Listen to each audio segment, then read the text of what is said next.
अपनी मातृभूमि के प्रति हृदय में अगाध प्रेम लिए स्वामी विवेकानंद ने भारत भर में भ्रमण किया।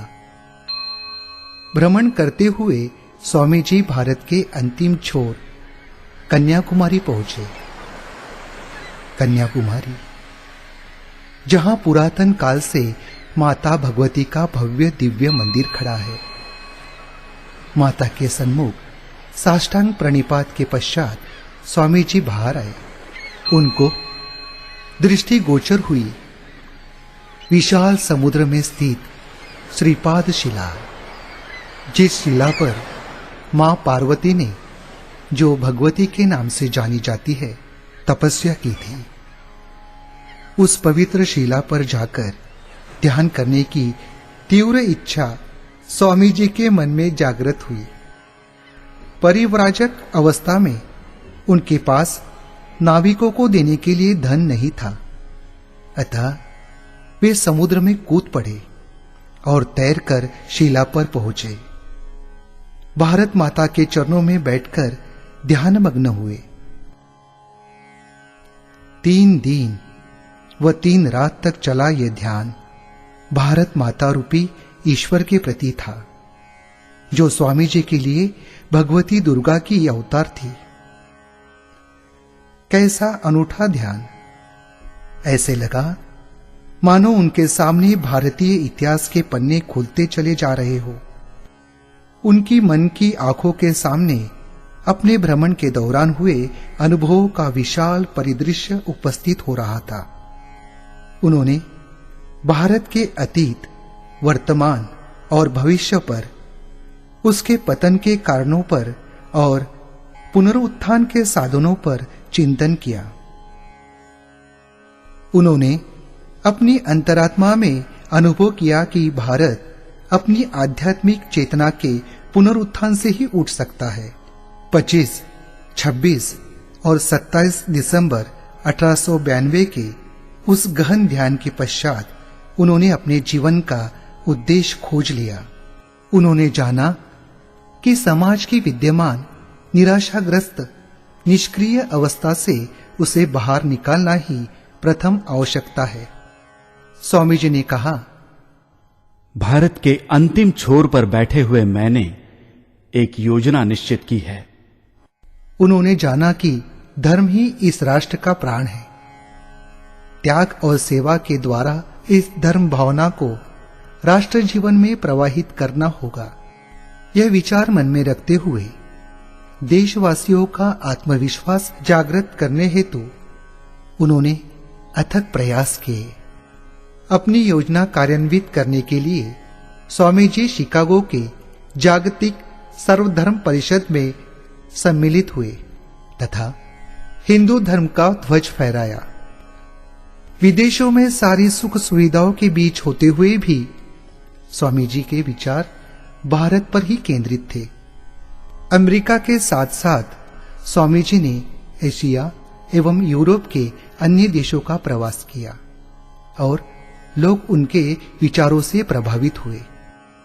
पश्चिम में स्वामी जी की सफलता और भारत लौटने के बाद कोलंबो से अल्मोड़ा के उनके भाषण आत्मा को झकझोरने वाले थे, जिनसे भारत आलोकित हुआ और उसका खोया हुआ सम्मान वापस मिला।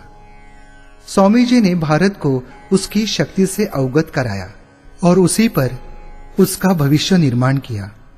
उन्होंने कहा, यदि इस पृथ्वी तल पर ऐसा कोई देश है जो मंगलमयी पुण्य भूमि कहलाने का अधिकारी है, ऐसा देश जहां संसार के समस्त जीवों को अपना कर्म फल भोगने के लिए आना ही है, ऐसा देश जहां ईश्वरोन्मुख प्रत्येक आत्मा का अपना अंतिम लक्ष्य प्राप्त करने के लिए पहुंचना अनिवार्य है, ऐसा देश जहां मानवता ने ऋजुता, उदारता, शुचिता एवं शांति का चरम शिखर स्पर्श किया हो, तथा इस सबसे आगे बढ़कर जो देश अंतर्दृष्टि एवं आध्यात्मिकता का घर हो, तो वो देश भारत ही है। यहीं सबसे पहले मनुष्य प्रकृति तथा अंतर जगत के रहस्योद्घाटन की जिज्ञासाओं के अंकुर उगे थे। आत्मा का अमरत्व, अंतर्यामी ईश्वर एवं जगत प्रपंच तथा मनुष्य के भीतर सर्वव्यापी ईश्वर विषयक मतवादों का पहल यहीं उद्भव हुआ था और यहीं धर्म और दर्शन के आदर्शों ने उत्कर्ष प्राप्त किया था। यह वही भूमि है जहां से उमड़ती हुई बाढ़ की तरह धर्म तथा दार्शनिक तत्वों ने समग्र संसार को बार बार प्लावित कर दिया और यही भूमि है जहां से पुनः ऐसी ही तरंगे उठकर निस्तेज जातियों में शक्ति और जीवन का संचार कर देंगी।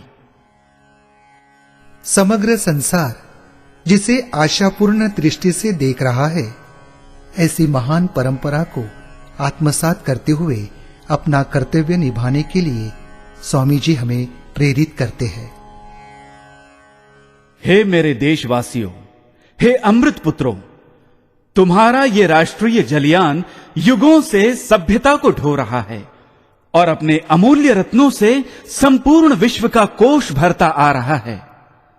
सैकड़ों शानदार शताब्दियों से हमारा यह राष्ट्रीय जलयान जीवन सागर के आर पार चक्कर लगाता रहा है और अगणित आत्माओं को सांसारिक दुखों से दूर उस पार ले जा चुका है। किंतु आज चाहे तुम्हारी अपनी भूलों से, चाहे किन्हीं अन्य कारणों से वो थोड़ा क्षतिग्रस्त हो गया होगा अथवा उसमें एक आध छेद हो गया होगा, तब तुम जो इसमें बैठे हुए हो क्या करोगे? क्या तुम अब केवल इसे कोसते रहोगे और आपस में झगड़ोगे, या तुम सब एकता के सूत्र में बंधकर इसके छेदों को बंद करने का यत्न करोगे? आओ, ये करने के लिए हम सब अपना हृदय दें, अपना रक्त दें, और यदि हम सब अपने प्रयत्नों में असफल रहें तो साथ साथ डूब जाएं और मर जाएं, किंतु अपने होठों पर निंदा के साथ नहीं, आशीर्वचन के साथ। इस योजना की पूर्ति करने के लिए स्वामी जी ने कहा, आवश्यकता है वीर्यवान, तेजस्वी, श्री संपन्न और पूर्ण प्रामाणिक नवयुवकों की। मेरी आशाएं इस नवोदित पीढ़ी में, आधुनिक पीढ़ी में केंद्रित है। उसी में से मेरे कार्यकर्ता निर्माण होंगे। वे सिंह की भांति पूरी समस्या को हल कर देंगे। मैंने अपना लक्ष्य निर्धारित कर लिया है और अपना संपूर्ण जीवन उसके लिए समर्पित कर दिया है। तुम सब अपने में यह विश्वास रखो कि प्रत्येक आत्मा में अनंत शक्ति विद्यमान है। बस तभी तुम सारे भारत को पुनरुज्जीवित कर सकोगे। फिर तो हम दुनिया के सभी देशों में जाएंगे और हमारे भाव उन अनेक शक्तियों के अंश स्वरूप हो जाएंगे जिनके द्वारा संसार का प्रत्येक राष्ट्र ऊपर उठ रहा है। हमें भारत में बसने वाली सभी जातियों के अंदर प्रवेश करना होगा। इसके लिए हमें यत्न करना होगा। इसके लिए मुझे युवक चाहिए।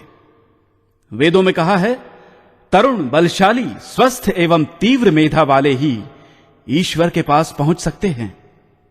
इसलिए आओ, हम एक महान ध्येय को अपनाएं और उसके लिए अपना जीवन समर्पित कर दें। यही हमारा व्रत हो और वे परमेश्वर भगवान श्री कृष्ण, जो हमारे शास्त्रों की घोषणा के अनुसार अपने प्रियजनों के परित्राण एवं उद्धार के लिए बार बार आविर्भूत होते हैं, हम पर आशीर्वाद की वर्षा करें और हमारे उद्देश्य की सिद्धि में सहायक हों। मैं भविष्य को नहीं देखता, न ही उसे जानने की चिंता करता हूं, किंतु एक दृश्य मैं अपने मनःचक्षुओं से स्पष्ट देख रहा हूं। यह प्राचीन मातृभूमि एक बार पुनः जाग गई है और अपने सिंहासन पर आसीन है, पहले से कहीं अधिक गौरव एवं वैभव से प्रदीप्त। शांति और मंगलमय स्वर में उसकी पुनः प्रतिष्ठा की घोषणा समस्त विश्व में करो।